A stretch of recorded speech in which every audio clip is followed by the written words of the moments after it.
All right, welcome back to another Honcast.com presentation. I'm Breaky CPK, going to be your shoutcasting host, and joining me is Toby Wankanobi of GameStud.com, and this is Game 2 here in the semifinals here at the DreamHack Tournament, live from Sweden on Honcast.com. We have Fnatic MSI taking on Drdz, and what a great first game. I was not casting, obviously, but I definitely was watching the players. That was such an epic game, and to the surprise of probably a lot of people, Drdz came out on top with Electrician of all heroes. What a shock. What an absolute shock to see Drdz actually take that. They came into this one saying, we know we're going to beat these guys. The only thing you should be worried about is how badly we're going to beat them. And they've taken the first game, upset the big boys, MSI. They're the favourites. They're literally the favourites in this tournament to take it out. This is, of course, a best of 3. We must always remember that. This is the first game's over. It's gone to Drdz. Second game, MSI. They're going to battle for it. Third game, it could be anyone's if MSI can take it to that one. That's going to be the big question. Can they actually stop these lineups coming out? Because this is the time when literally the chess pieces are put on the board. We see our bans and we see our picks. Yeah, and talking about the bans, look at an interesting ban there. Electrician was actually banned. I can't see it on my screen, but I'm 100% sure. In fact, that Fnatic MSI banned Electrician. So no doubt right there. Obviously, Electrician was being played by Drdz. He was just such a dominant factor in that game, and he did so well. Fnatic MSI has gone as far as actually banning him. As far as the other bans, we're looking at Soul Reaper, Hellbringer, Valkyrie, and Engineer. So you can kind of think Valkyrie is kind of a similar situation, but the other way around. Drdz banning Valkyrie because we talk time and time again. Trixie is an unbelievable Valkyrie player, so that's why we're going to see that ban. But now we're waiting on the last ban, and it actually looks like it went to Fade once again. So close to maybe seeing Fade, but unfortunately, she is still not going to be played here in the Han tournament. Fade has not appeared this entire time. In fact, I don't think there's been a single match we've actually shoutcast where Fade has not actually managed the ban pool, just for how powerful she actually is. But MSI now, they have the way to go. Now, we've seen it a couple of times already where we've seen carry heroes picked early on instead of the support heroes, because generally you pick your carry heroes and you're going to go 3. It's just the way. It's a telltale sign of how it goes off, and Zephyr comes up as our first one. So Zephyr, fantastic hero, got nerfed slightly recently, but still very, very strong. It now goes over to the Druid boys of what they're going to try and pick up here. Really, I think they're actually going to half pick up a carry support hero, see what they're going to come up with, but literally, this is the time when the teams literally, they make their own games. They decide, okay, what are we going to go? Oh, we're going to go mana intensive. There's still, Glacius is still on the field. We've seen him picked every single time. He hasn't been banned so far, so he's still up for grabs here too. Yeah, Glacius, he's been a very popular hero, like I said, and I believe we've seen him in every single game, and in fact, we've seen him banned a couple of times even, which is rare at that, but Glacius, we can pretty much guarantee that he's going to be picked up in this game once again, and we have seen him picked up early at that, so Drdz, I would not be surprised if they do go with the Glacius pick here, and then something else to go along with him, obviously maybe something like a Soul Stealer. As we all know, Loda has definitely played a solid Soul Stealer in the past, and he's a very good carry hero, has been a very popular one today at that. Arachna, though, actually just picked up by Loda, so that's going to be their first pick. Again, Arachna have been coming on to the scene lately, and Predator picked up. That is a very, very interesting pick right there. It's not necessarily a bad pick, but you usually do not see Predator that early on, simply because you want to get an idea of what the other team, what the Legion team is running, or the other team, I guess I should say, was what they're running in terms of how much magic damage they have or how much CC they have. Yeah. That's what makes Predator such a strong hero, is obviously that stone hide ability. But picking him up this early, that's going to set the tone now for Fnatic MSI and maybe change up their strategy a little bit. It definitely could. But Druids going to carry straight off the cuff here. Like, there's not even a mix-up with support here. They're literally going, we're going to show you what we're going to do, and we're still going to beat you. That's the kind of confidence they're going into after they've actually played their first game. But they actually come up with Zephyr. Plague Rider is now the next one up as well, so they've literally gone straight for the magic damage coming off the back of it now. And K is our last person for the MSI team to actually pick up their next pick. Obviously, picks go 1, 2, 2, 2, 2, 1, coming back through this one, but you look at it right now and you go, what do you want to do? Do you even want to show your hand right now? Do you go another support, wait for it to come on through, and they're going accursed? Massive ability to actually stay through this one. I wouldn't even be surprised if they pick up a bit of a soul and then go Glaciers on the back of it too, just to buff up this entire team so far. But I love accursed lanes. Accursed lanes always work so beautifully together, and it's back in the Druids' court now, and let's see what they're going to serve up. Yeah, they're now going to have to react to that, obviously. And seeing as a curse is now picked up, obviously a shield, once again, it removes stuns, so you have to keep that in mind. And obviously, stun heroes are still definitely very valuable, but you do have to keep that in mind if you are Druids and looking into these next couple of picks here. But I do like that Curse pickup, despite those changes recently with talking about that buff with the shield. He did also receive a nerf with his ultimate. Wow, a third carry for Druids. Unbelievable. The first 3 picks are carries. I don't know how to react to that necessarily. I've said in the past I am not a fan of tri-carries in lineups, and they do go with Andromeda to support him. So Andromeda, I mean, a solid pick, definitely, and I believe this is actually the first time we've seen Andromeda, but... It is. You know, Andromeda, though, he is a roamer, no doubt, and we rarely see him in the laning phase in the actual lane. We most likely will see a roam. But yeah, the tri-carries, that's interesting. I'm predicting the last hero to actually be Behemoth off the back of this one. I've got a funny feeling they're going to do the classic old strat of you run 3 solos and 2 roamers. They literally stick together, they gank these teams down, and if they do that beautifully, everything works, but they've got to get their timing right. It's a very, very hard strat to actually pull off, and it requires perfect timing. Druids, though, so far, first match, they've shown us they've had that. Throughout this entire tournament, they've shown us their timing is beautiful so far.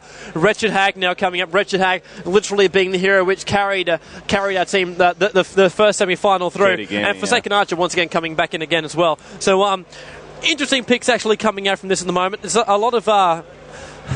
I'm not quite sure exactly where Druid should actually go with this last pick. Definitely going to be support. But what support they actually get on top of this, I'm not quite sure. Glacius is still on the board. I mean, he's still a very, very solid hero. And if you're talking about a roaming strategy, Glacius can definitely accomplish something like that. So that's true. And still support Soul Stealer. Yeah, and exactly. And obviously the aura is still very, very effective. So Glacius, I would not be surprised if we do see him here.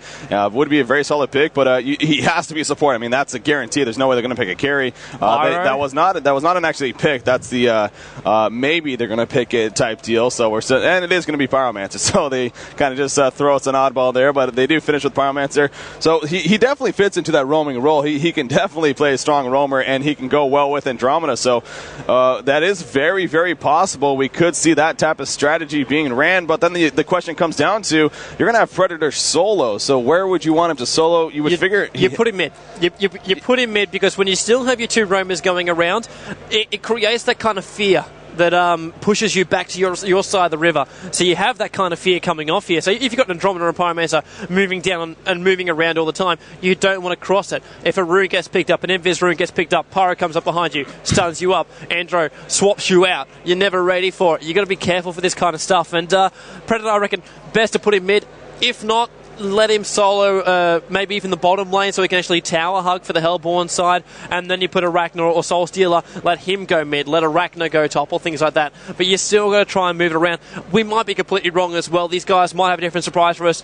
The Druid lineup picking 3 carries straight off the cuff, that surprised us. The way they're going to use it, that's literally going to tell the tale of the story. Yeah, it's going to be very...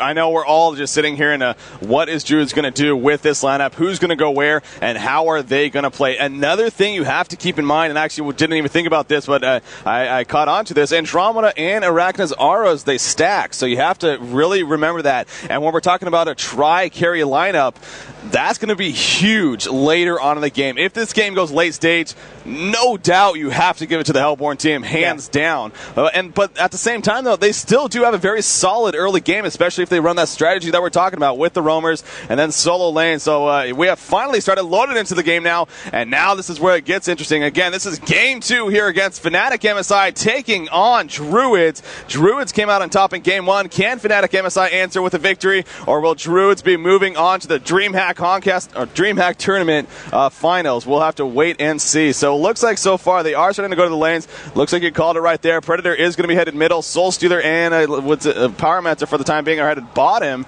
and that leaves Arachna and Andromeda top. So they're going standard lanes. They're not trying it.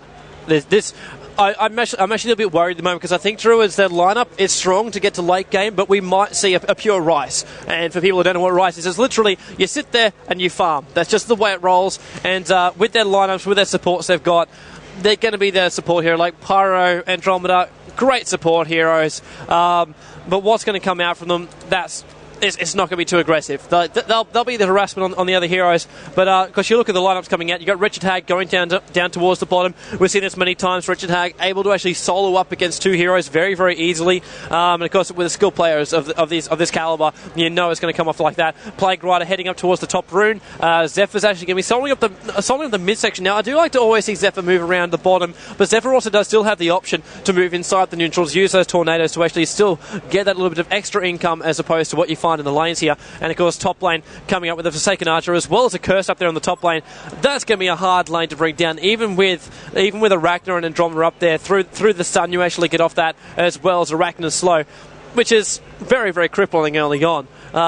It's still a very, very hard lane to actually bring down, and Invis gets taken by Curse, and he's going to literally scout out the Hellborn neutral straight off the cuff. Yeah, and if you actually notice that Arachna right now, he is still yet to level up any of his abilities. He's definitely waiting to see if a situation arose, and so he's going to be fine for now. Actually, a Curse throwing down a ward aside after picking up that Invis rune and running right by Andromeda, and Andromeda already starting the roaming sense. He puts down a ward of Revelation. Unfortunately, it's not going to be anywhere near a ward. As you can see, it's actually the ward's at the bottom rune, but now we do see Pyromancer helping out Predator currently in the middle lane, so they noticed it was just going to be a Wretched X solo bottom, so they're leaving Soul Stealer down there to have your 1v1 lane for the time being. Andromeda, though, he is actually counter-warding this ward. I actually completely missed that. I was actually noticing the wrong ward, so a good counter-ward right there by Velociraptor playing that Andromeda, and he's now going to head back towards the top lane and look to help this Arachna for the time being. But Predator Pyromancer, not a lane you're usually used to seeing. Obviously, Predator, if he is going to be in the lane, he most likely is comboed with a stunner.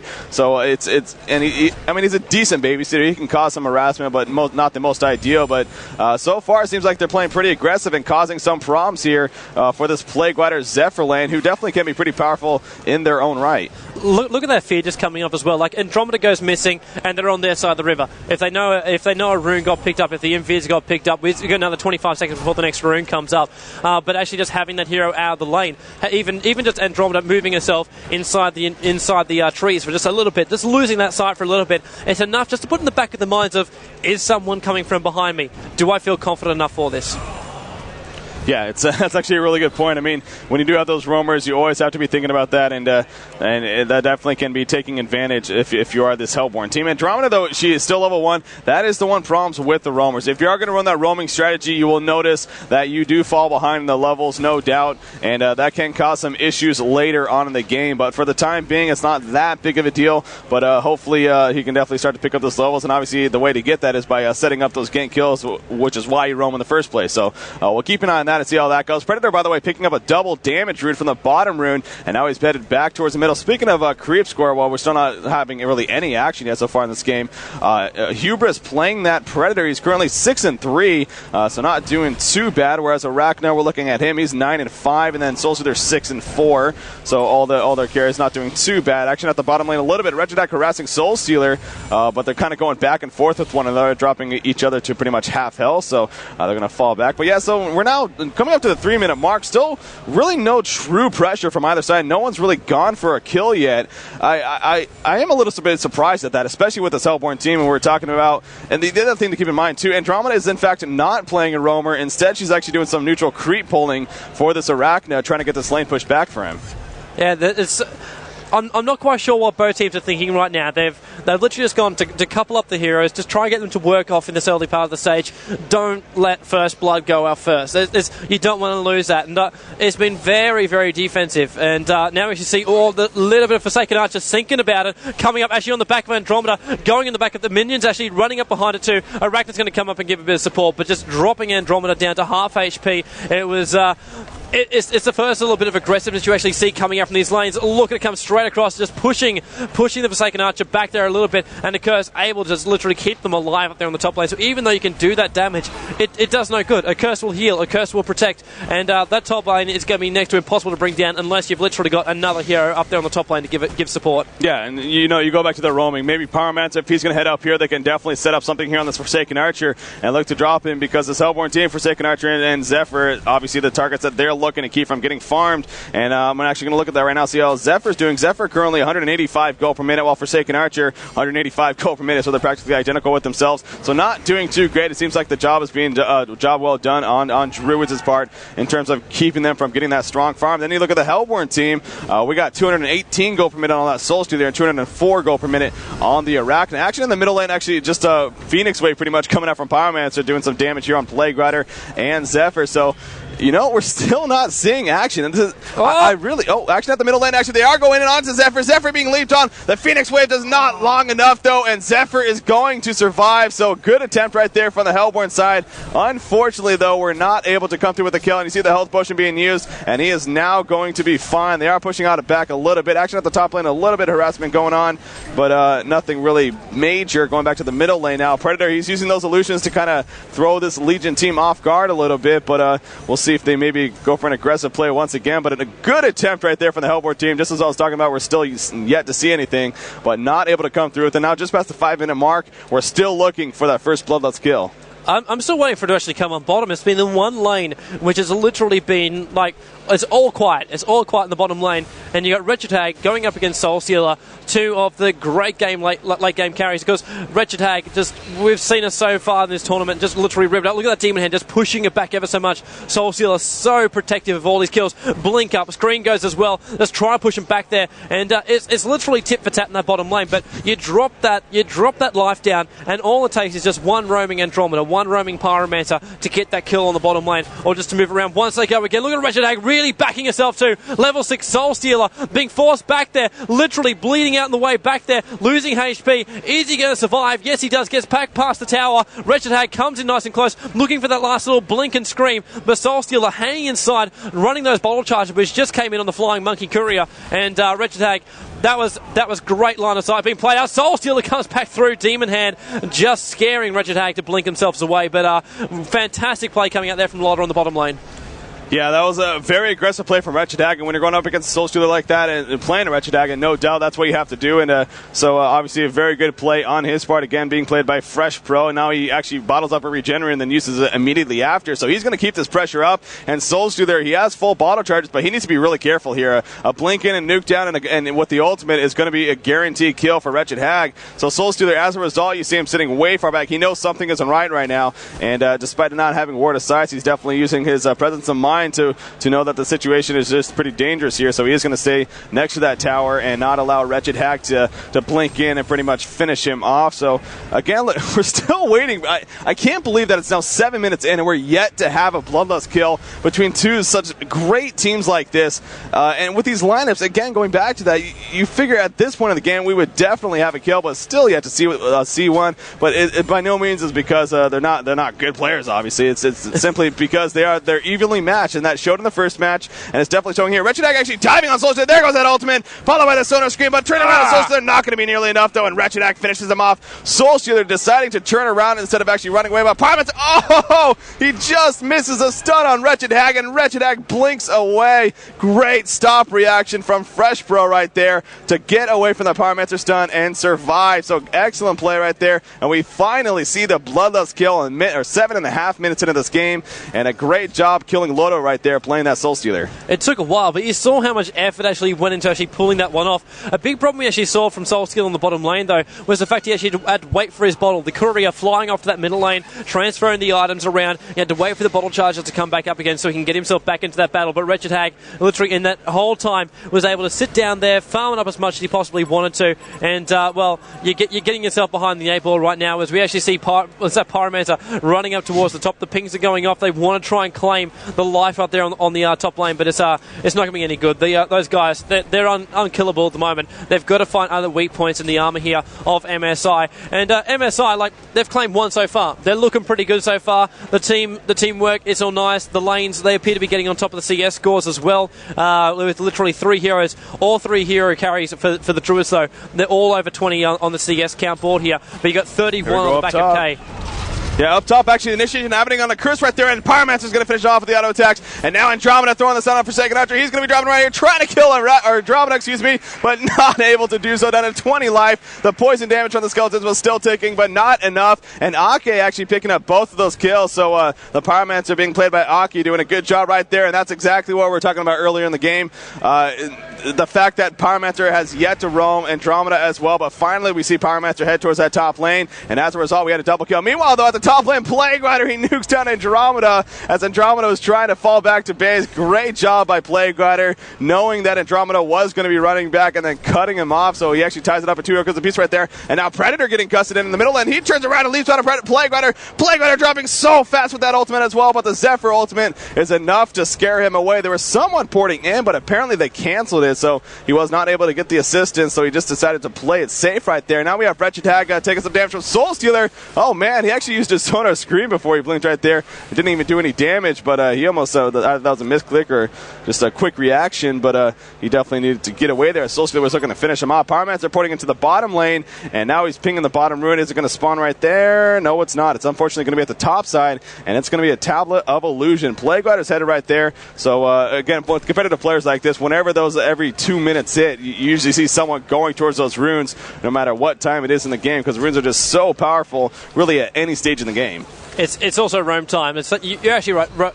You get those runes, you get yourself the upper advantage, and they're the big dynamic change here in a game like Hon as well. Andromeda and Pyromancer are actually moving themselves around that bottom lane now. Look at the instant fallback that came out from Wretched Hag, just pulling that creep wave now, not wanting to get themselves into the lane. We'll move back down, we'll tower hug it back up again. Of course, while that's happening, Arachna's almost about to be ganked here with actually Plague Rider sending illusions up there as well. So picked up that illusion rune, send one up towards the top there. Like I say, won't know any difference on that one, but Forsaken Archer just pushing them back a little bit further. You still got a Curse up there on the top lane. The mid's pinging up right now because Zephyr's still falling back there, and so the aura's just coming out there from Andromeda. Predator still waiting for the right time to push in here, but no one knows the right time to really push in just yet. All the heroes for the Hellborn literally tower hugging it up here. It is 2 apiece, and they're literally waiting for that window of opportunity, but teams of this quality don't generally give it, but top lane they might actually get it off right now. The Plague Rider illusion is what's actually pushing Arachna back inside the trees. It forced a TP up from Pyromancer as well, so the support is up there, but it's still only 2 main heroes moving up. Now they might actually find, yes, they do find Andromeda out. Massive ulti coming out here from our Forsaken Archer. They still haven't brought Forsaken Archer down. Finally, they actually do, and 4 heroes are required to actually do so, though.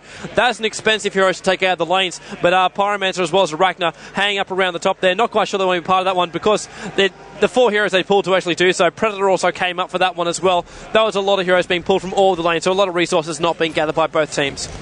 Yeah, that was I'm just baffled at how it's only 3-2 hero kill advantage in favor of the Legion team, and we're now 12 minutes into this game. You look at these lineups. I mean, obviously the Hellborn team, they're going to spend a lot of time rising, like you like to call it, and just farming and getting farmed out for that later game phase. But they definitely have an aggressive team as well, and it just seems like we're not seeing as much as probably expected. But action still taking place here at the top lane. Meanwhile, Wretched Hag though farming at the bottom lane by herself. So Wretched Hag, not necessarily a hero you want to let get that free farm, as she can definitely be very, very powerful. And once she does get a level 11, something like that. Actually, action at the top lane, there's a slows coming up for Forsaken Archer. A nice assist from a Curse, though, but the stun on that Curse. Here comes the Plague Rider ultimate. This is going to be a train around, bouncing around. Down goes Arachna right there. Predator, though, leaps on a Forsaken Archer, finishes him off, and now a Curse is going to be going down for sure. Plague Rider already jetting on out of there. Wretched Hag looks like he just poured it in, but it's not going to matter because the Legion team, or the Hellborn team, they ended up falling back after that. So Arachna, unfortunately, dying right there. But a good reaction from both Predator and a Curse as they take, or good reaction for the Hellborn team as they take out both Forsaken Archer and a Curse. I'm a little bit surprised, though, that they decided not to push the tower because they definitely had the numbers advantages, especially with life and mana as well, but they chose to play it safe and sit back. And we are all tied up at 4 hero kills now apiece, and I'm looking at the individual farm. Hellborn team Druids, you look at them right now, they're not looking too great. Again, that's one of the problems you have with the try-carry strategy, especially, you were talking about, okay, if they're going to be soloing in East Lane, then their farm should be fine. That wasn't the case, though. They really weren't roaming like we expected. Instead, they were doing 2 lanes, or all 3 lanes where there was no one roaming, so there was 2 lanes with 2 people, nerfing 2 of those carries experience, and, it's definitely showing so far. The top farmer is only 217 gold per minute, and that's Soul Stealer, who constantly fluctuates with that because he's Soul Stealer, and it obviously goes up and down a lot. But speaking of Soul Stealer, he's being initiated on right here. There goes a Gust from Zephyr, followed by that Forsaken Archer trap, and no doubt going to be dropped right there. Pyromancer now, he's getting caught by the ultimate from Zephyr. He tries to ultimate Wretched Hag before he goes down. He got it off, but not enough damage to kill him. Arachna and Andromeda are here, but what is Andromeda doing pushed up so far? You have to know that he's going to be stunning right there. But here comes Predator. Can he clean up? The Arachna ultimate is out on top of Wretched Hag, trying to finish her off. Not going to be enough, though. Arachna now falling back, using that hardened carapace. base. Now here comes Predator as well, initiating on a Zephyr, but Zephyr is so tanky with the Helm of the Black Legion. Out comes the stun. He barely gets him. It's going to be enough, though, but Forsaken Archer falls back. Out comes a web shot. This is like a chicken game right here. They're going back and forth. The Stone Hide being used. Yes, it's going to live with 27 life. The Stone Hide coming through with them. It not only makes you magic immune, but it does give you some physical armor, and you got to think that helped him a bit right there. So a good fallback. And that's going to be that exchange. But wow, Wretched Hag, by the way, he did end up dying to that Arachna ultimate, but a lot of back and forth there. And said earlier that this game was a slow action, but it is starting to pick up, thankfully. I think everyone was just waiting until everyone was level 6 or a little bit higher other than that. Then they can push themselves in. There's going to be our first Tier 1 tower going down as well, the Tier 1 on the bottom lane here. And that now finally does take a fall here at 14:55. And 7-5 it is, of course, on the board here in favour of our Legion side, in favour of MSI. And for me, like, you saw that kill on the bottom lane. Andromeda caught out of position, as you said, and that's a mistake. That's a big mistake for the Druid boys to actually make here, and they gave something to MSI. That is not something you do. You do that, you're literally just handing across. Top lane, though, gets ripped on top of the tower. I'm not quite sure why Fresh Pro was actually doing that close as well. So, once again, Wretched Hag, that's 2 quick deaths. That is definitely going to put Wretched Hag back a long, long way here, and that is not something you want to see. Yeah, Wretched Hag kind of just got caught right there. You had a swap from Andromeda, followed by a Kama-sun, and the support came from Pyromancer and Arachna, and she had no chance of getting out. So, yeah, as you just said, Wretched Hag, he needs to stay ahead of the levels, and with deaths like that, that's not going to be happening. He is level 10, though, and that right now is the highest level in the game, and if he can keep that up, that's going to be good news for Druids, because they really need that. Again, you talk about a hero like Wretched Hag, because we are talking about this try carry lineup where they're going to be spending a lot of time farming, a lot of time by themselves throughout this early and mid game. Wretched Hag is great at porting around the map, using that level 2 ultimate, eventually level 3 ultimate with that Sonar Screen, blinking in, catching people off guard, and picking them off. So she does have that level advantage, and hopefully she can start using that to her advantage. As dying right there, though, it definitely doesn't help the situation. But action at the bottom lane, perhaps Forsaken Archer going on a Predator, more so just auto attacking them though for harassment. We have pings now in the middle lane as the initiation for Wretched Hag on a Soul Stealer. Are they going to follow through with it? Here comes the Hawkeye Stones. The Kama-sun may be coming out. No, there's a swap on a Wretched Hag. Don't know why you would swap Wretched Hag when she could just blink away, to be honest. I don't know if he had the mana for a stun, but you got to figure he probably didn't. I mean, Velociraptor, definitely great player. But yeah, so anyways, Soul Stealer and Pyromancer now falling back to the middle tower, but they might not be able to defend this. 4 players from the Legion team coming full strength right here, and we'll see what they can make happen. Plague Rider does have his ultimate as well. No, Zephyr does not have his ultimate, actually. It's on a 70-second cooldown. But yeah, this tower is going to drop. Are they going to be able to deny it? Arachna he gets gusted away, though, at the last second. Oh, man, that was a blind gust by Zephyr, but very good play. I mean, you got to figure someone might be in there trying to steal the deny, but he threw out that gust, again being played by K, just to make sure, and it definitely was an effective gust, no doubt. That definitely was. I'm a little bit worried about Predator on the bottom lane. The shot comes through. Predator very, very low HP. Forsaken Archer was there waiting, but he actually dives himself back in there because Pyro is just around the corner there, missing once again that stun. A lot of Pyro stuns being missed in this tournament so far. So key to actually hit those off, because once they do, literally everything else just sets up from that one. That initial stun you actually get. It's all about engaging, as you've said before, but it's about also getting that initial stun, catching someone out of position, and literally just making the odds go in your favour. Make it a 4v5 battle before the battle even starts. And that's literally what they want to try and get on top of at the moment. Forsaken Archer actually leaving the bottom lane, coming back in towards the mid here. I've been noticing also Forsaken Archer's been running around with very, very low mana every single time. Literally not even worrying about it.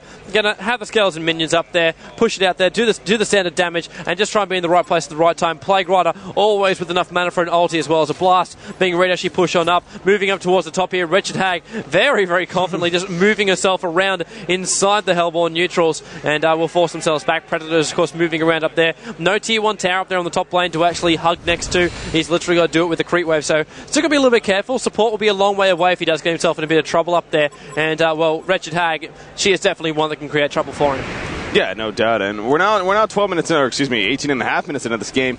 And I've been looking around at some items. K, by the way, he is a farming machine all of a sudden. 388 gold per minute after picking up that Helm of the Black Legion, already picking up a Firebrand and Ghost Marchers, and he has a Mystic Vestments as well. So this Zephyr proven to be a very, very effective hero right now. And I am curious, he's most likely going to turn that Firebrand into not Geometer's Bane, Frostburn. And that'll be a very, very good pickup for him. So things look looking really good right now here for Fnatic MSI. We do have Drdz sitting back once again. Their farm seems to be going up and down a lot. Loda, he's been pretty consistent around the 240, 220 gold per minute mark. Ixu playing that Arachna, he's now up to around 240 gold per minute himself, but Predator not nearly as effective. Obviously, he is a melee hero and really doesn't have the strongest lane farm presence, so he's struggling just under 200 gold per minute. But you look at the Legion players, go back to them. K, again, 384 gold per minute. Trixie playing that Forsaken Archer, 314 gold per minute. And even Freshpool on the Wretched Hack, 240 gold per minute. And he's definitely having doing good with the experience as well, as he is now level 11. That is tied for the top with Soulstealer. And in fact, Zephyr, speaking of him once again, he's level 12, the top in the game. Zephyr is just going out way in front. Going to meet up with, Wretched Hag right here.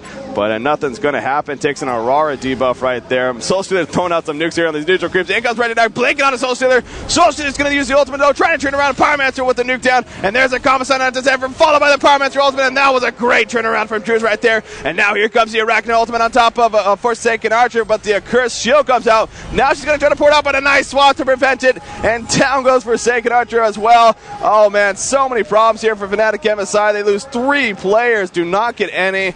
Talk about team support right there for Drdz. That was an excellent job.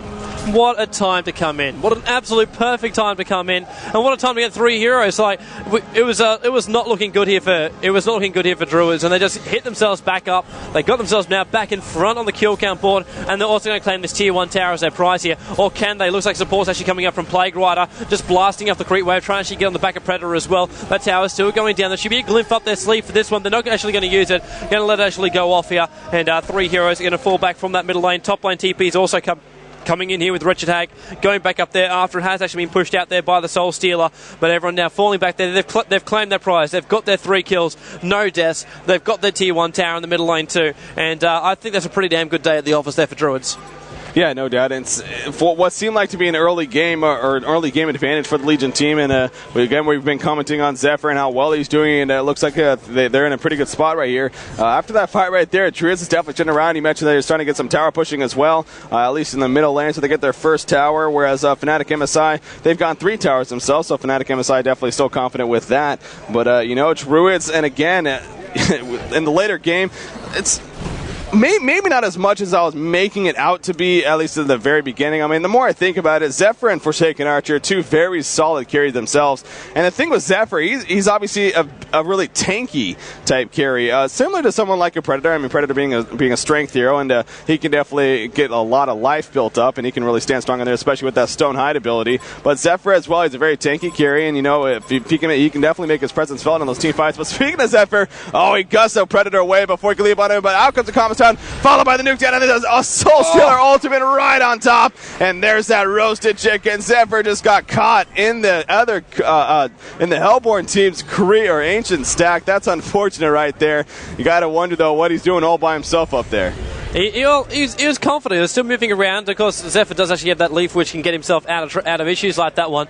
But that Chain Stun, he was not ready for that many players. And I got to say, that Soulstealer, that ulti was rather overkill to actually come out with that one. Now he's going to wait. There's a 90-second cooldown on that guy too. So that's a long time to wait for another Soulstealer ulti to come out. So, even then, with the pace of this game going so far, it's not going to be that bad for him, because by the time the next group battle actually comes up, he'll actually have a back off cooldown. He'll get his mana back up there again. But with that port key, he just jumped straight in there, just straight on top of it. Managed to farm that up already as well. Of course, 22 minutes into it, you'd expect that kind of stuff coming out. And, already got the axes coming up. So it's actually quite good farm already actually happening towards the Hellborn side. Mm-hmm. The Legion side, they're getting behind the gold, they're getting behind the kills, and they're also starting to actually, not the map positions being stressed here. That's actually one thing they do actually have going for them. All the tier 1 towers are down for the Hellborn side, so they're still keeping the map control going. They're just not actually controlling the hero movements.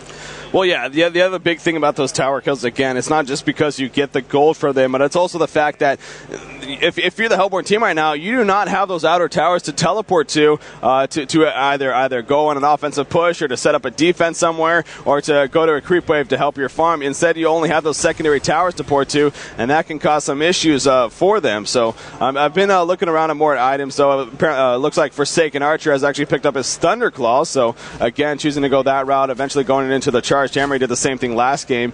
I just don't know if I'm a big fan of that route. It synergizes well, no doubt, with the team. I mean, you look at Wretched Hag, Zephyr, and Plague are all great AoE magic damage dealers, but at the same time, maybe it's not so great in that sense. It looks like Shrunken Heads are going to be picked up here, at least on Arachna. Stonehide on Predator, he does have that magic immunity. So you have to think to yourself, maybe more physical-oriented damage dealing ability would make more sense on this Forsaken Archer. Something like a Shield Breaker. Hell, even something like a Whispering Helm into a similar Rage, going for that DPS and then regen. But, Predator, he's might be in some trouble right here. Wretched Hag coming from behind, scouting it out, making sure that, he doesn't jump on him, though. I'm actually really surprised at that.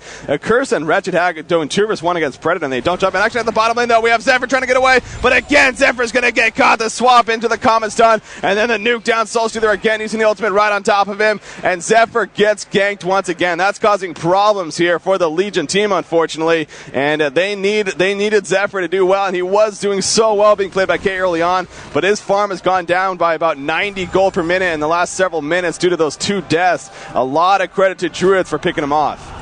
Yeah, because they've been focusing him a lot over the last part of it too. They did get 1 kill on him earlier on, so he's got 3 deaths in total now up here.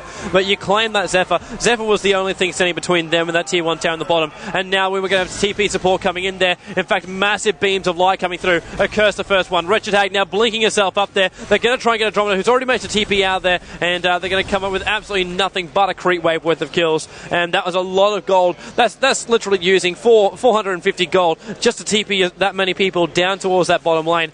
And you get 1 creep wave back, and they TP themselves back out again. So as far as investing your money in the best way of actually attacking or defending, that definitely wasn't it for the MSI boys. And I think that's just the pressure which is being applied to them by Drdz at the moment. Like MSI, the pressure is on them. They've lost their first game. This is the second game of the best of 3 here in the semi-final, of course, at DreamHack. And there's a lot riding on the line here. There's a lot of money actually riding on their cash purses price as well. Yeah, no doubt. I mean, there's a significant difference between second place and third place, I'm sure. So Fnatic MSI has that in the back of their mind, and their backs are against the wall right now. This is where we get to see, again, Fnatic MSI, they're ranked in a lot of people's minds amongst the Han community as the #1 team in the world currently. So to see something like this, losing their first game to Drdz, who definitely is a very solid team. They're no doubt a top 10 team, and especially after this, they'll definitely be moving up in those rankings. But Fnatic MSI, being that, having that, there's a lot of pressure riding on them. But actually oh my gosh, Plague Rider just dropped right there. Here comes the Legion team, though. The Zephyr ultimate on top of them. Down goes Arachna, down goes Andromeda. So a 2-for-1 exchange. Obviously, in the end, it works out for Fnatic MSI as the rest of the Drdz players, they're running away. But Plague Rider, man, he just got annihilated right there. So he just dropped really fast. But a good pick, though. Good reaction from Fnatic MSI using those homecoming stones.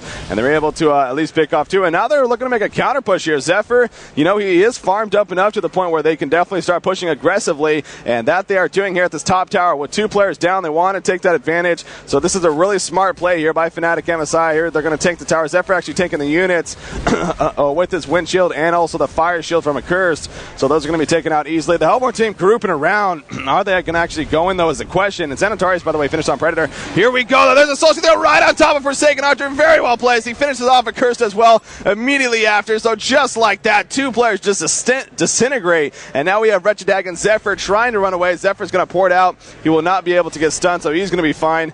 But, he ports to the bottom lane, it looks like. But again, during all of that, Plague Rider unfortunately was not with his team. He was actually in the middle lane. Not that it would have made a big difference, but you got to wonder if it might have made sense for him to be there.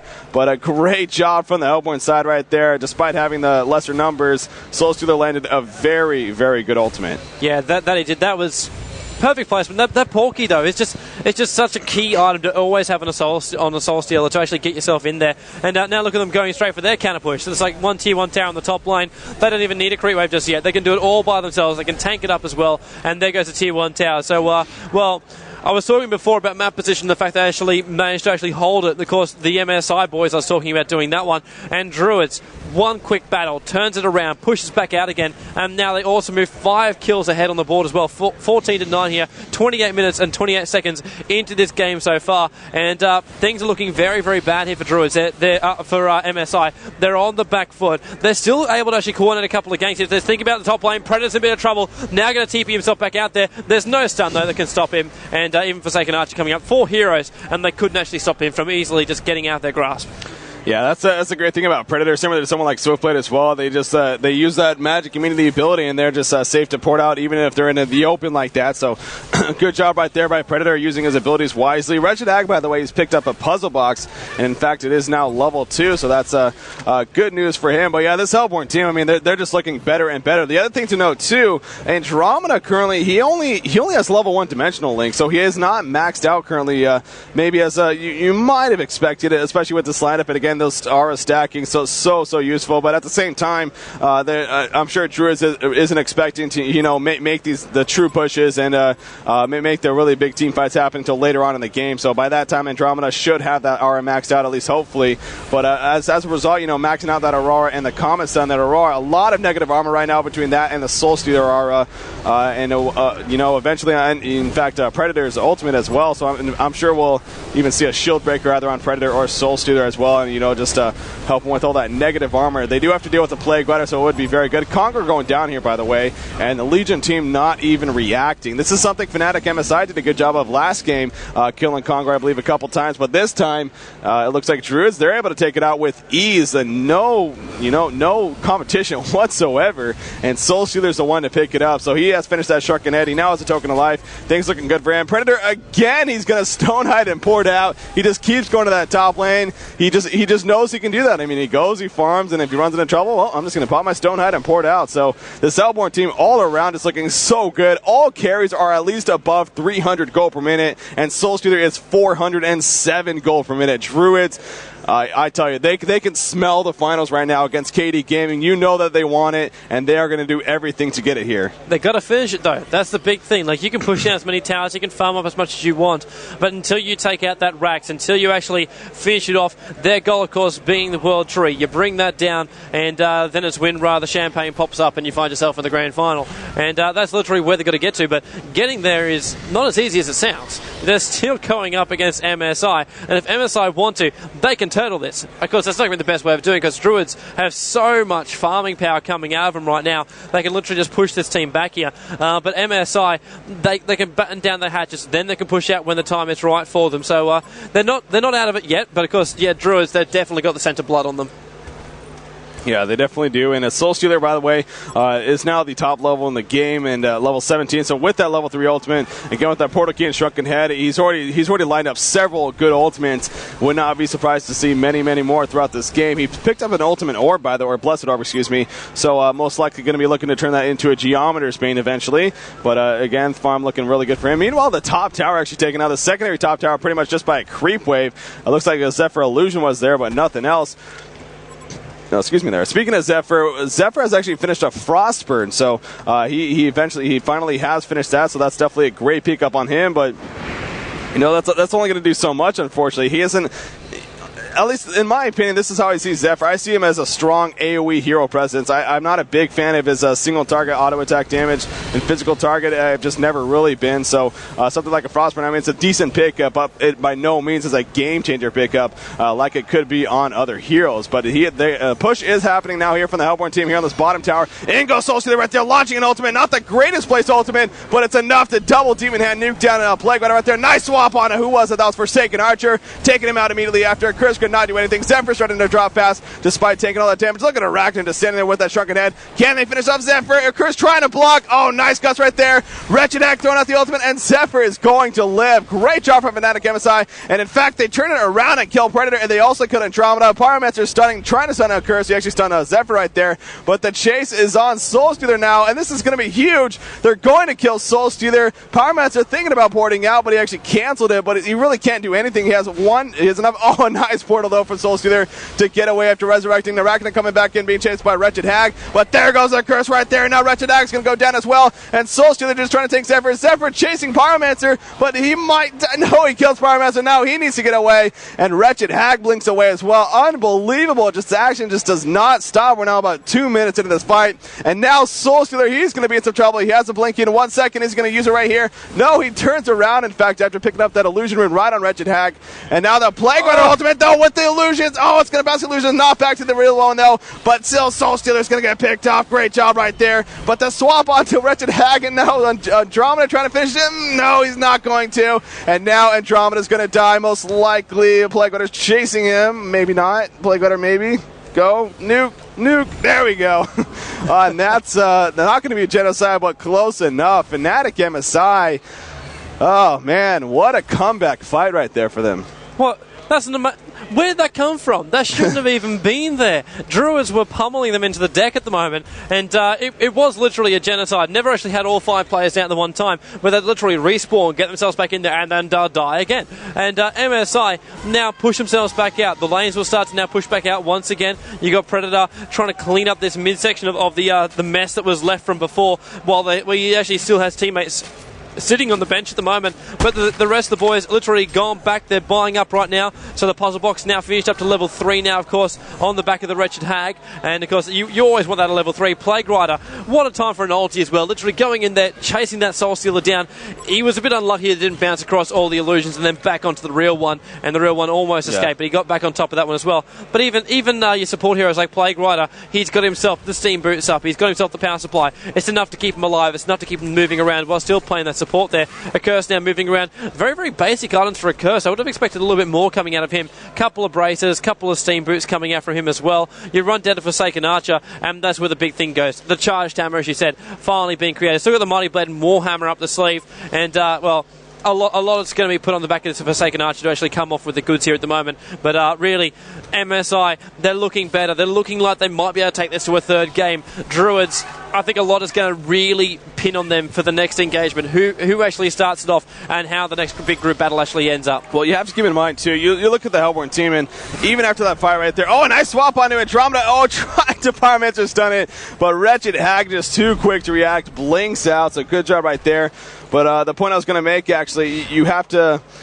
Oh, geez, I just lost it. Anyways, so the Hellborn team, after that swap right there, not able to kill Wretched Hag, and he's going to be fine. So now Wretched Hag going 1 versus 1 against this Predator right here. Now Predator falling back into the jungle, whereas Wretched Hag, he's just going to take these creep kills as a result. But, the point I was going to make, the Hellborn team, despite after that team fight, they're practically, in terms of individual gold farm, they're practically where they were before it. I mean, Soul Stealer is still over 400. Both Predator and Arachna still well over 300.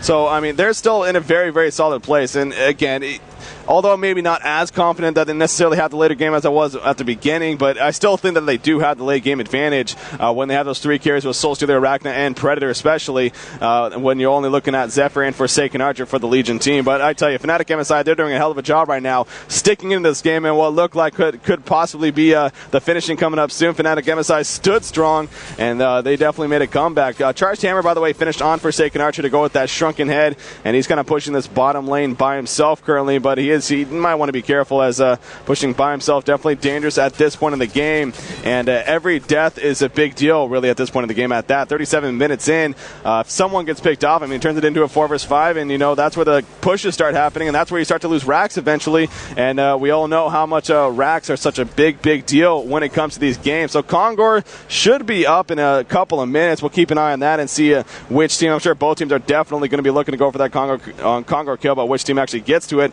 Shieldbreaker, by the way, finished on Predator to go with that Insanitarius and Steam Boost that he has. Going back to a Curse, actually, speaking of that, I heard you brought that up, and that was actually a good point. He's picked up a couple of bracers and his Steam Boost strength, so I'm not a fan of that whatsoever. Of course, he is a support hero, but at the same time, and against certain teams, if he was something like a Glacius in this game, yeah, of course that would make sense. But he has that ultimate, and I understand it's nerfed and to the point where you can't use it while stunned or silenced anymore, but it still is a very, very effective ultimate, and you can definitely still live strong with it. And I think something like a Gnome's Wisdom or something like that would make a lot more sense, or even an Astrolabe, just that true support healing item is something that this Legion team could definitely take advantage of. That definitely could. It actually appears a bit of smack talk actually coming out from the boys while they're still playing. There's also people busting at the moment. It looks like bottom lane is actually going to be finally pushed, so obviously someone needs to go to the loot. So let's finish this off right now with our Soul Stealer pushing on towards the bottom lane. The support is actually just around the corner though, so the Legions, the MSI boys, ready to actually battle this one up. Predators are going to lead the battle in here too. No meat wagons on the back of it too, so they're going to have to do the damage to the tower the old-fashioned way, just hitting it by themselves. Actually sending one of the illusions through. That's actually the real one. Soul Stealer Soulstealer moving on through. No, it is actually the illusion. They're taking a lot of damage to the back of it. I was thinking, damn, that's going down fast. That would be crazy. Tower actually goes on down, so sending the next illusion on through. That's the power of the Bane to actually do that one too. Demolish the Creep Wave, and there's a little bit more power, a little bit more stress that's going to be added towards that bottom lane of the Legion side with that tier 2 tower going on down. And then look at instant shift going back up there. Predators running back in towards the middle. They want to make the most of it, and maybe even now might be the time for Congor. You've taken it out. The wards are actually still up here by MSI, so they're keeping a very, very close eye on the movements around the Congor pit, so they know that if a couple of heroes jump in there, then they've got to get themselves back in there. I'm almost tempted to see if they even try and bait the Congor out there. I've seen it a couple of times in history where you literally see people go in there, they try and actually attack Congor, but they actually don't really start attacking him. It's more of a bait strat to actually come out there to see if they're actually going to try and stop them, and then the Cannibal Pass gets opened up there. But 39 minutes and 24 seconds into the game so far, it's 15-17. You wouldn't think that. The game has literally had so many turns in momentum that it's just not funny, Breaky. Well, I think a lot of that is due to, well, actually Andromeda being initiated on here from Wretched Hag, but he's going to be fine. But I think a lot of that is due to the fact, because of the early game, it was such a slow start in terms of hero kills. So it has definitely been picking up more and more, but still it is fairly low. But yeah, that definitely does not represent how this game has gone. As far as the Congor, it would have been a great time for Congor. Unfortunately, Congor is not up yet, but he should be up soon. I mean, I can't remember exactly when he was killed, but he should be coming up fairly soon. It seems like it's been about 10 minutes by now. But yeah, the Hellborn team, I mean, this is the thing. Did he just spawn? Yeah, there he is. Okay, there's the big ape right there. So we'll see now which team decides to go for it. In fact, we already see pings going out. Both teams pretty much know that Congor just has resurrected. Predator, though, in the meantime, he loves this top lane. He keeps on pushing it, and again with that Stonehide and the Homecoming Stone, it's allowed him to get away several times. Wretched Act coming down there, though, just to put some harassment out, and Predator was enough to force him to fall back. 4 players here for the Legion side, and they are pinging that Congor heavily. They really want to go for an attempt right here. They know how important it is to get that token alive. Double damage rune sitting right next to Trixie, playing that Forsaken Archer as well. So this could be pretty good. Someone has a demonic breastplate, by the way. It looks like actually Zephyr has picked up a demonic breastplate, so that's a very solid pickup at that. Forsaken Archer can definitely take advantage of that as well, obviously with his physical attack and auto attack damage. Picking up a firebrand himself, so no Congor attempt, at least just yet, for the Legion team. You see a Ward of Revelation being placed down by Andromeda, and now, in fact, Druids, they're going to go for that Congor. Is it going to be bait? I do not believe so. They're sitting on the way back. This is going to be interesting right here. Oh, the Fnatic MSI, they're losing out on the Congor. Congor's dropping so fast. Look at how fast he goes down. The aura stacking is so huge right now, and in fact, there we go. They're jumping on a curse right there, trying to take him down, but the ultimate is blocked right away, and he's going to heal right back up. They're still pounding on him, though. Soulstealer's still trying to chase him down. Soulstealer, by the way, he's attacking for 313 damage due to those auras. A nice swap right there, and down goes the curse. There comes the Plague Rider ultimate, though, and this is going to be huge right there. The Struck Head used on Forsaken Archer, not going to be enough to keep him alive, and now Soulstealer just pounding on Wretched Axe. Soulstealer sitting so low on life, but he is not going down yet. There he goes. The token of life will resurrect him, though. Now Zephyr being chased back. That web shot just slowed him too much, and Soulstealer blinks in to cut him off. Soulstealer's going to get the kill as well, and that's going to be a huge fight right there for the Hellborn team. They lost 2 players, but who cares? All 3 carries are up, and they killed both Zephyr and Forsaken Archer, and now they're going to push this middle lane with Wretched Hag and Plague Rider, the only 2 currently up. This is going to be a huge push once again for Druids, and that token of life, again, that's why Congor is so big. He is so big. He's just such that crucial thing, and a lot of people, like, sometimes they ignore him, but this time around they're just doing it. His Soulstealer, they're actually taking that tier 2 tower support, actually TPing up there, and easily port keys back up towards the creep wave, actually is, as it was Plague Rider and now Wretched Hag actually doing the old-fashioned way of walking up towards the top lane. Ping's going out there on the top lane, so they're thinking about actually going for this Soulstealer, but Soulstealer, of course, just basically just replicating himself up there. The illusion's going to stay up there. They can take the damage from it, while Arachna now goes back to farming as well. Arachna completes his Shrunken Head, obviously Shrunken Head, of course, being the item of the time here, and actually going up pretty well here with the Whispering Helm, actually keeping that lifesteal going up. Not always the best item to actually go, because obviously you use that lifesteal and you can't actually use that web shot, but around this time of the game, you need that ability to actually stay alive during those big team battles, and that's exactly why she survived that last battle, and it was such a fantastic play by both sides, and the fact that the Druid boys just came out on top of that one, it was because of the Congor. If that Soul Stealer didn't come back up again, everything could have gone MSI's way. Didn't in the end. Hasteru now up there on the top lane too, thinking about taking it up there. Pyromancer actually bottling it up there, and we'll be waiting to actually use that one for a rainy day, because he does actually have a set time to actually use that one. So we'll have to wait and see where he actually uses that one from. As Predator now pushing on that top lane too. It's going to try and clear that. I've actually noticed a lot here. Predator's actually been out of the battles a hell of a lot of late. Just literally just farming up that top lane. I'm just wondering if that's actually a half purpose here of Druids to actually get Hubris up that high. He's already completed his shield breaker. He's actually got the Enchantress up there as well, and he is literally getting up nice and farmed up there, and already level 20 as well. Ooh, Soul Stealer going 1 versus... No, that's an illusion. Okay. I was like, that is no way... I don't know why he's just standing there, but... so that was just an illusion right there. But yeah, you know what? I was looking at items. Wretched Hag, I was like, oh man, he just picked up a Sheepstick. That's really good news for the Legion team. But then I looked at the Hellborn team. You see Soul Stealer. He just picked up his Wing Bow. And Predator, speaking of him... Predator getting caught right here. There's a Sheepstick on him, and he drops immediately. That Sheepstick is so... Here's a swap, though, happening. But Andromeda's going to go down as well. Pretty much suicide swap right there. Nothing coming out of it. And that's a turnaround. The ultimate, though, using Wretched Hag from Arachna. But here comes Zephyr making his presence felt. The Plague on ultimate also bouncing around. Is Arachna in a lot of trouble? Yes, she is. She's going to go down as well. And a hat trick coming out, in fact, for Fresh Blow, playing that Wretched Hag. And you see Pyromancer just sprinting away with that Astra, and he knew to get out of there immediately. And meanwhile, in the meantime, double damage rune on Soul Stealer. He's now just pushing this middle lane, so he was not able to be there. But this is Fnatic MSI. They're going to make a huge push. I don't see buybacks happening from the Hellborn team. They do not have enough gold, so this is going to be huge, and they might be able to pick up a couple of rack skills here.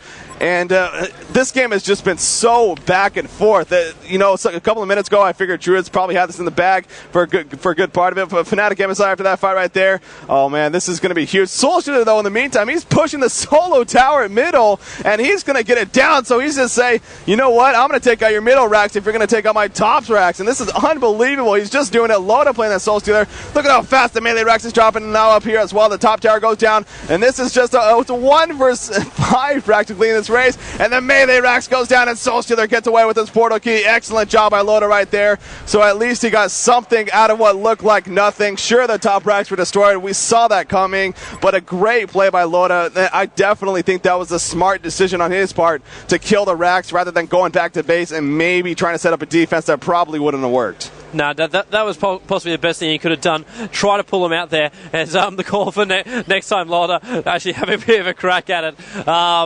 But coming on through. But seriously, best strat he could have done. Picked up the melee as well, but I think that was the best thing he could have done, because now they're going to have to defend the top lane. That's going to take a hero out of their lineup to actually try and hold that one off. But he's got literally supersized melee creeps running down that middle lane now. That's going to push itself as well. So not only is MSI going to get crippled from that melee racks coming down, but Druid's also crippled from the top, and it still keeps that balance throughout the game. So just one Rax can just do that for you, and look at them just push it out so easily. The big beefy boys on the front are going to take a lot of damage off the back of it too. And this game is just everything looked like it's going Druid's way, then it looked like it's going MSI's way, and now it's locked at 20 apiece, 46 minutes and 30 seconds into this game so far, and it could go any way. This is a fantastic semi-final. Yeah, no doubt. I mean, game 1 was a great game, and Druids coming out on top of this one, and this game has been definitely living up. For the starting of the tournament, again, in those group stages, and early on even today, we were having some early games, some 15-minute concedes, not the greatest games, but I knew really that the semifinals, when they came, they were going to be epic, and so far, every single semifinals game has been just that, from KD Gaming against TXL, where they won 2-1, and now so far, both of these games here now in game 2 with Fnatic MSI taking on Druids, but Ping's going on in the middle lane, and Wretched Hag blinking in and puts a Sheepstick on a Predator, and they're going in right here. Soul Stealer jumping in the middle of them. Here goes Soul Stealer with that ultimate, a nice, well-placed ultimate on top of everyone. Zephyr, though, is quite the tank. He's taking so much damage. Out comes the Plague on ultimate. You see the ultimate on a Cursed as well, and just shrunken head up for second after. He's trying to stay alive, put out that auto attack damage, and down goes a Predator right there. And now Soul Stealer taking Zephyr, who's going to go down. Zephyr's going to go down. Soul Stealer now taking Wretched Hag, cannot now take him. And there's a Void Talisman by Fresh Bro just sitting on the ground. I do not know what that is about. Maybe a courier was killed or something. But now Arachna's running around trying to get away from this Wretched Hag, who still has not picked up this Void Talisman, just sitting here. That's kind of unfortunate, but hopefully he goes back to pick it up, because that's just going to get destroyed, and that's going to be 1,500 gold down the drain pretty much if he does not. But Another excellent fight, and that was definitely very effective there for Fnatic MSI once again. Kinda. I mean, they actually did lose Forsaken Archer and Zephyr, but they did kill Predator and Soulstealer at least. Yeah, it's like, even though you see multiple kills, actually, multiple guys going down, finally we do actually see him move up there and pick it up. Oh, so look at that. Yeah, hang on, I left my shoes over at that other girl's house or something like that. I just picked them up from there. But even though you saw 3 heroes go down for the Hellborn, 2 go down for MSI, it's all balancing out in the end. Like, even with the heroes coming down, you take out the carries, you take out the supports. It's just, everything is balancing. Even look at that creep wave now pushing in the top lane there. Arachna's now having to defend that one, but the mid lane itself is pushing out there, so they don't even have to require another hero to push down there. But Wretched Hag moving around, farming up as whatever they possibly can. What's Wretched Hag got so far? We've got level 3 puzzle block. The Cheap 6 been up there for a while now. The Void Talisman's now actually completed as well. So it's just, it's a lot. It's a lot of gold really coming into both these teams now. And that's really what happens when you hit around the hour mark. It goes into the max up stage, literally. So everyone's got all the items they want generally. They got all the level 25, so all the spells are now up on the field. They're all at max as well. And it just enters that time when the team just has to show their timing, have to show their skill and how they can go at it. And I think Predator's going to have an absolute field day there with the amount of ballistas he's actually going to get the gold for down the bottom lane. Just note that one as well. That's a lot of gold coming in towards him. Yeah, definitely is right there. And I'm curious to see what he turns his Firebrand into. Obviously, Geometer's been pretty much his only option, as he already has that attack modifier with a Shield Breaker. But if he plans on turning it to that, I mean, Geometer Bane Predator, haven't seen that too much, but he is having something delivered to him, it looks like, and it is going to be a Geometer's Bane. So, Geometer Bane Predator, I have not seen that again, but it is a great survival item. And at this point in the game where you're so farmed up with other items, such as the Shield Breaker and Sanitarius, picking up that Geometer's Bane is definitely a good addition and increases his attack speed and gives him a little bit pumped up DPS as well as survivability once again. So a solid pickup there. I'm looking around more so as Arachna actually picking up a broadsword, so that leads me to believe probably going for a barbed armor, which would actually be a solid pickup and it definitely makes sense in a game like this, which there's just a lot of physical damage coming out from both teams really, especially single targets. So definitely a solid item there. Whereas the Legion team and Hellborn team right now, they're kind of just here we go again with the stare down and who's going to blink first. Gnome's Wisdom, by the way, has been finished on a curse, so we were talking about that earlier, and that's definitely a very step in the right direction for a curse. Zephyr, by the way, he's picked up an Abyssal Skull. Don't know if I've ever seen an Abyssal Skull on a Zephyr. I don't know if I'm a fan of it either. I mean, the lifesteal only affects melee, so, it affects him, I guess, and he could, again, it's same thing for him, I guess. He's so farmed up, and he has those other items. It's hard to say what other item might have made more sense. Other than Mock. Exactly. You know what? Mock of Brilliance wouldn't have been a bad item whatsoever. I mean, at this point of the game, it's not really a whole lot of damage, but it's enough damage to make differences, sure, and individual damage it definitely helps as well. Yeah, I just got this funny feeling that they're getting to the point of, there's going to be a lot of damage coming out here. We've got to try and stay alive throughout these entire battles, and that's going to be the big thing coming off here, as mid lane just getting slightly defended there. But both teams, they are at that Mexican standoff point, and they're just not quite sure, do I push in, do I not? I think I need enough 500 more gold to make sure I can actually survive this next battle, so I can actually build up my defensive item a little bit more. And sometimes that's not a bad idea. Sometimes you got to wait for your timing right. You got to get everything right here. As everyone's now just pinging up here. Congor is actually back up here again.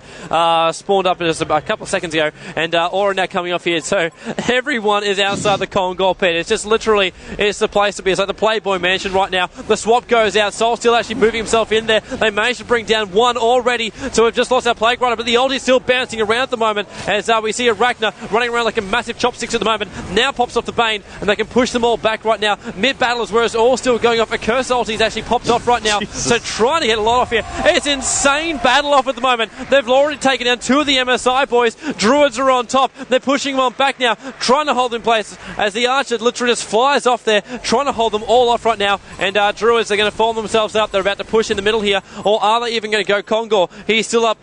I would almost want to try and push in the main thing. No, they're going to go up there. They're going to get Congor, and then they might turn around and see if they can take out that last range barracks in the middle there. But still, what a play so far from the Druids to actually have lost 1 Rax already. Now they're going to move themselves up here. I don't think that the MSI boys are going to take this line down. Forsaken Archer already moving up. No mana up his sleeve, though. That's going to be definitely a big key point coming into this one. Lolder actually kills, of course, our big boy Congor. Still haven't actually taken off, and Predator is going to be our man to actually pick up the life token. and actually leaves the bananas, because this actually goes our third Congor going down. You do get the bananas. It's literally massive health, massive mana, regen straight back up to you straight off cuff there. So if you get perma-stunned, you can't use it. If you don't, it's literally like an entire life back up again. But Druids, what a play, what a time to come out there. And that's insane. They literally split themselves up, and the action was everywhere. No one could have actually anticipated what was going to happen after that big fight went off. Oh, man. The only thing I can say after that last team fight is it looked like Drdz was cheating, because they literally had 15 players on their team with all those geometers being. It was ridiculous. But the other, no, but on a serious note, the big problem there from the Legion team, unfortunately, was Zephyr. He got caught completely by himself, and that was not good news at all for the Legion team. He just got caught in the middle of nowhere without any team support, and he just went down like a rock. So good catch right there from Drdz. Definitely deserve a lot of credit, and I'm tired of saying who has the advantage now, because honestly, it seems like every single time I say that, a couple minutes later it switches back in the other direction. So this is just such an even game right now. We're now 54 minutes in, and whenever a game is this long, you know it has to have some type of good game. And they're going to swap on a Forsaken Archer. Actually, are they going to do anything to follow up? Andromeda's completely by himself, and he's going to drop right here. Arachna though comes in, putting some DPS on Forsaken Archer, but here comes Wretched Hag, and now Arachna trying to run away, uses those bananas that he had, and now Predator leaps in onto Plague Rider. They're going to look at how Plague Rider just drops so fast.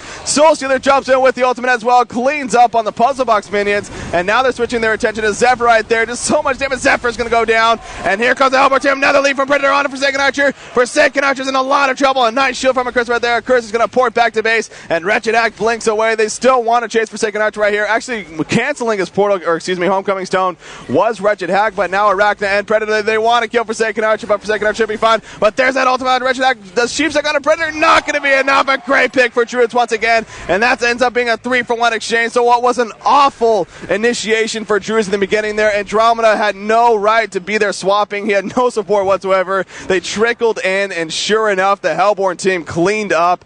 And wow, Druids, they just gained quite a bit of momentum there. A 12,000 gold lead now. Oh my gosh, 531 gold per minute on Soul Stealer. He currently has over 4,000 gold saved up. That's insane. I still can't believe the 95-second respawn time on Wretched Hag. Like, dying at this stage of the game, you need that money to buy back, and I'd actually be surprised if Soul Stealer even actually spends any amount of it, because we've seen it so many times. Like, now we see, okay, Druids has the advantage back, but MSI can grab it basically about 5 seconds later. Who's going to actually stay on top? And I think a lot of people are now going to start to save up their money in case horrible things like this actually happen. They don't want to lose these racks now. Miz now being pushed up here by, of course, the Forsaken Archer. It is only his illusions, though, but even then, they're still doing damage towards the tower.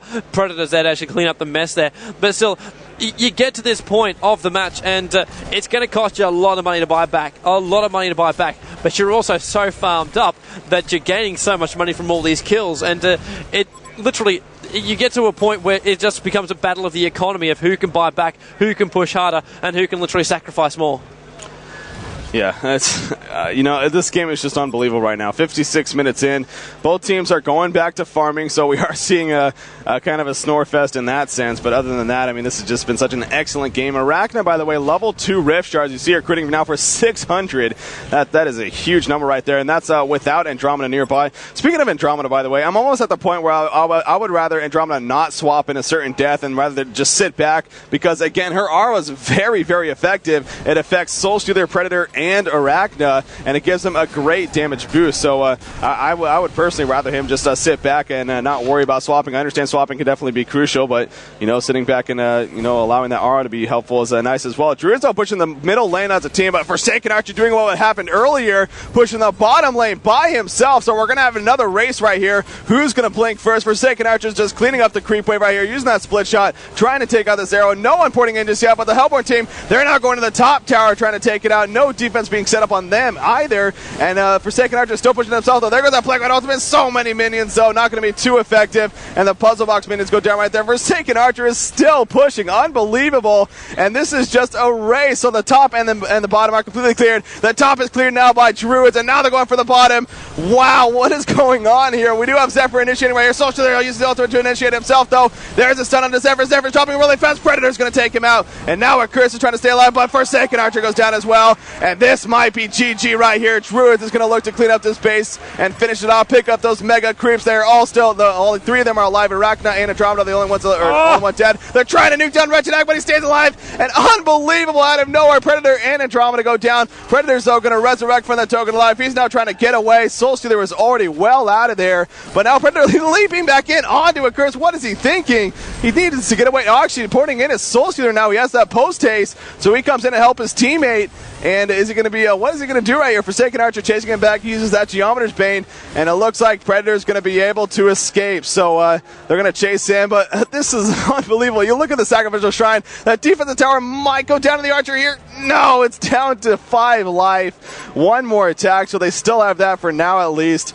But oh my gosh, in blinking, it's Wretched Hag, puts a cheap stick on a soldier. This fight is not over yet. Forsaken Archer trying to finish him off, but Predator leaps out of Forsaken Archer. Is it going to be enough to finish it? Doesn't look like. And now here comes that turnaround again. Those Geometer Banes, just so many players right here. In blinking, Wretched Hag, Soldier blinking, and he's actually blinking, and he's trying to get the kill out Forsaken Archer, and then Forsaken Archer goes down, but so does Soldier, and now Predator trying to run away.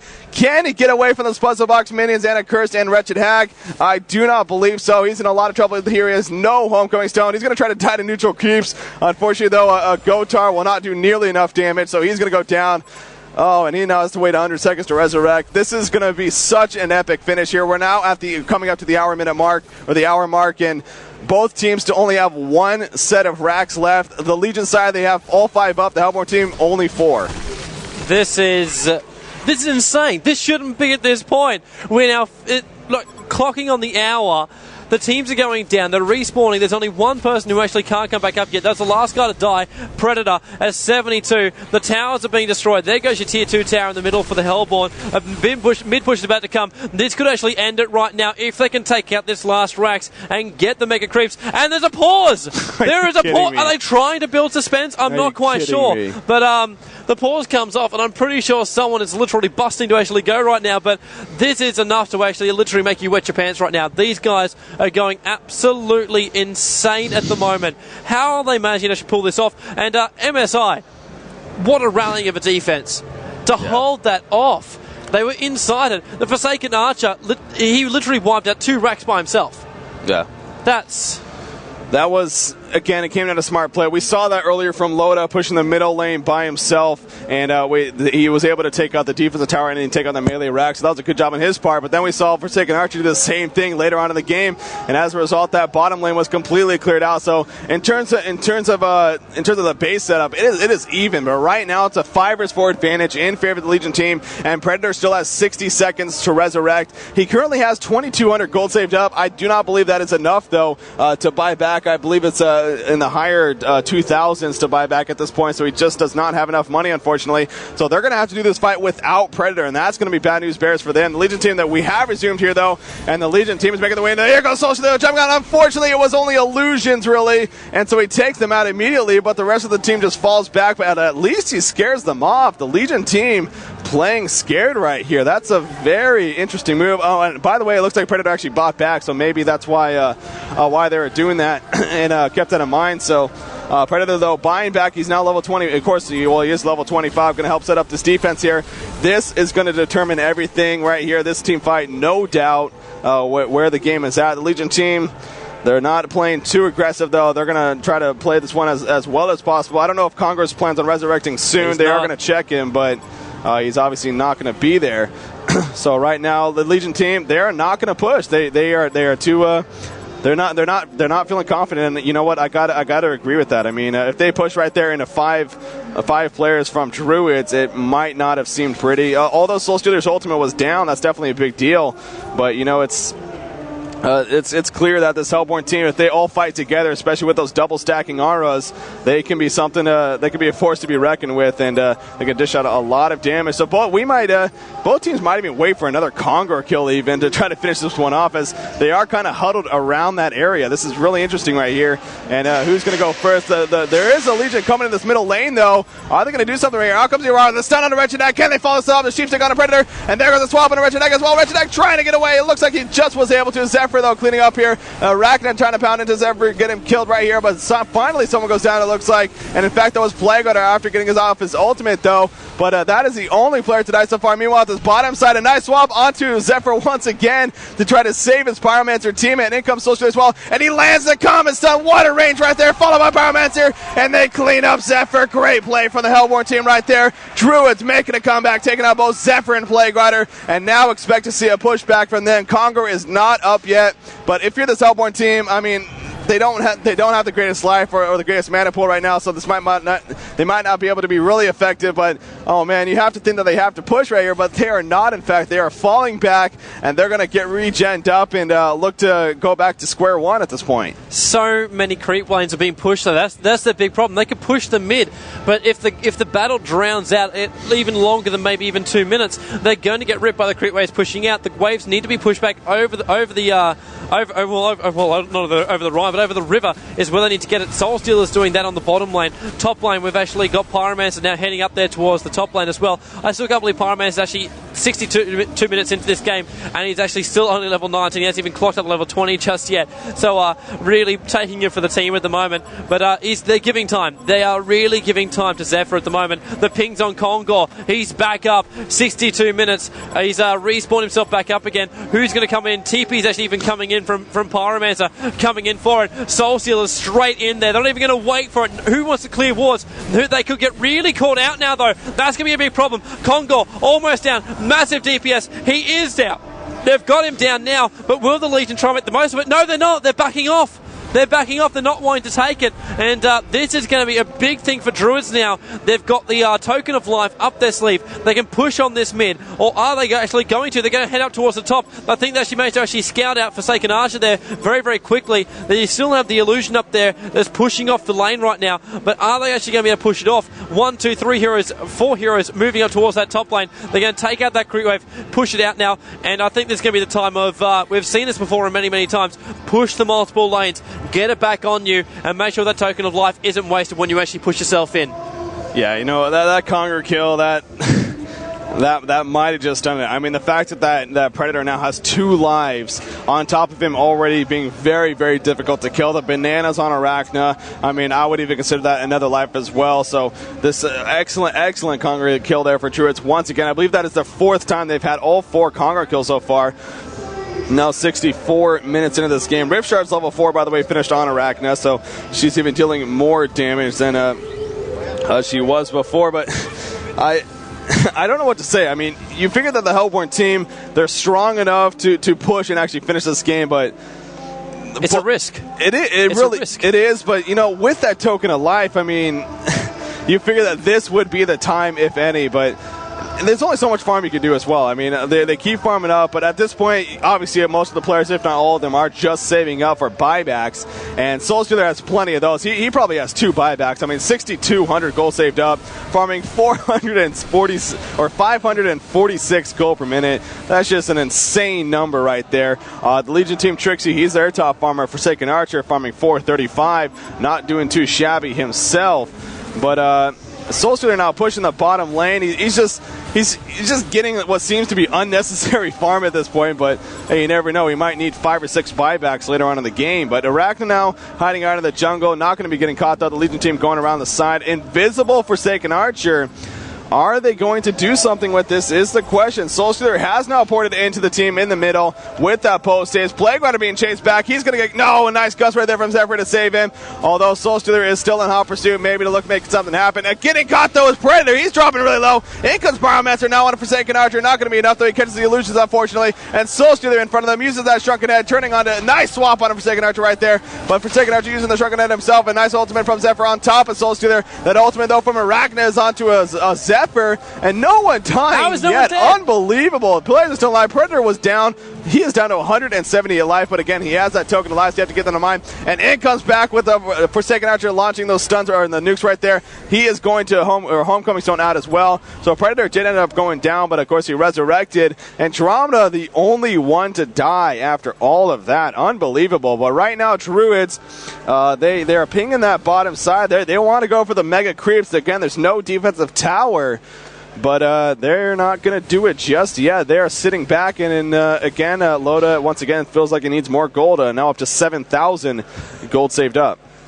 Well, obviously, he has a very expensive taste. And, of course, the World Tree is rather expensive to actually take down. If you're going to bring it down, instead, Ragnar actually picks up a DD rune as well.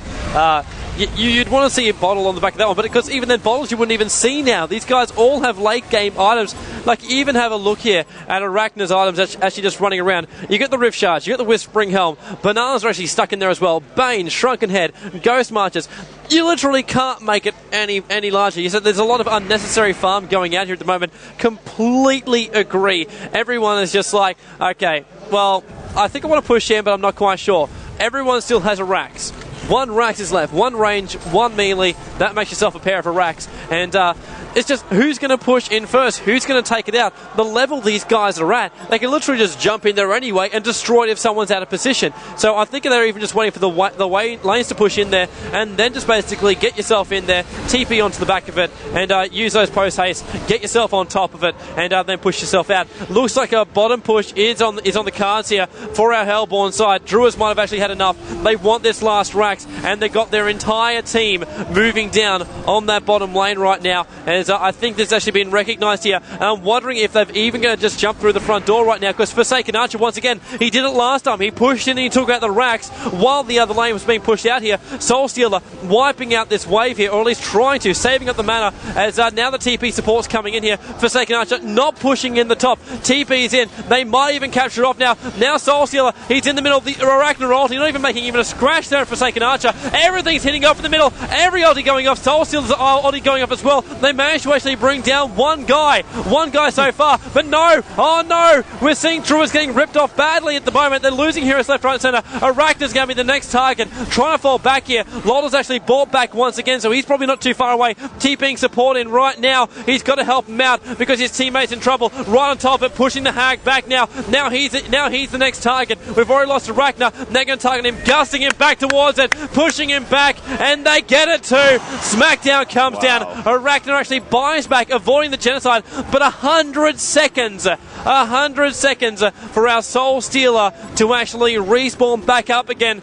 This is the time to push, and that was not the time for the Druid spot to push back up again. But MSI, they're going to take this to a third if they can pull it off, but it's not over yet. This game looks like it's been over so many damn times so far. Yeah. We're approaching 70 minutes, and they're just hitting on towards this mid. It is the last Rax standing in the way of Mega Creeps. 14 seconds up before Andromeda's back here, but that is not enough to defend. 5-man push coming on through, and this Rax is going to go down so easy. It looks like even Zeph is just waiting for the right time to strike, hanging on the back there, taking the tower, Glim firing off, trying to buy them time. There's not going to be enough. The max Rax will go down, but will they actually go? No, there's the GGs. The GG is coming out. Ooh. And they will take out the mid. But what a play from MSI to come back and actually take this match from where it's been so many times. 70 minutes is what it's going to take to actually bring down this sacrificial shrine. That's what you need to win this game, and they're going to do it as well. They are respawning now back up again, but it's not going to be enough here. Yeah. After a game like this, you have to be lost for words on how to explain what just happened. I mean, unbelievable game from both Fnatic, MSI, and Drdz. They both did an excellent job. But we are going to a Game 3. Unbelievable. Yeah, there's just not much more to say than that. I mean, you can't even begin to wrap up this game. It was simply just that. It was simply epic. So stay tuned, guys. We will be back for Game 3. A lot riding on the line. This was the semifinals between Drdz and Fnatic MSI. Fnatic MSI comes back here in the second game. They make it a Game 3, and on the line is a spot to the grand finals here at the DreamHack Tournament live from Sweden. Again, you're tuning into Honcast.com. Thanks for tuning in, guys. We will be right back with Game 3. Stay tuned.